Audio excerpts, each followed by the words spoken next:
The airlift of the Nigerian pilgrims for this year's Hajj, which commenced on 15th May, was concluded on 10th June 2024, 72 hours before the deadline set by the Saudi Authority. While the more than 60,000 Nigerian pilgrims also moved to Medina pre-Arafat. The pilgrims who observed the Arafat day on 15th June after spending a night at Muna Valley had a stopover at Muzdalifah and later went back to Muna, where they stayed for 2 days, during which they performed the symbolic stoning of the devil.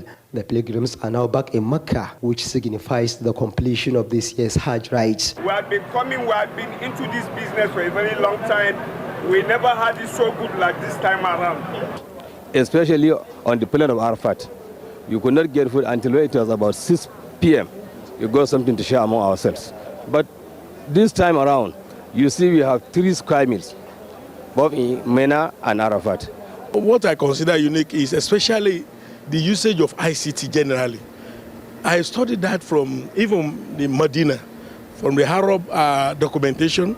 Most of their things they did is on ICT. We have so many responsibilities that have been taken away by NACO, and which we believe the state can do better in trying to assist the federal government to reduce the burden on NACO.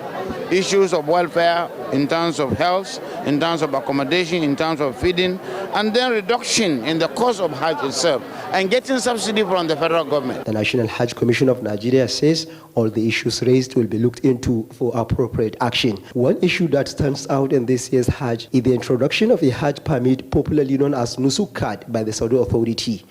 This, many stakeholders observed, has gone a long way in preventing intruders from accessing the holy sites. In the meantime, the National Hajj Commission of Nigeria says arrangements have been concluded for the airlift of the Nigerian pilgrims back home in the Kingdom of Saudi Arabia.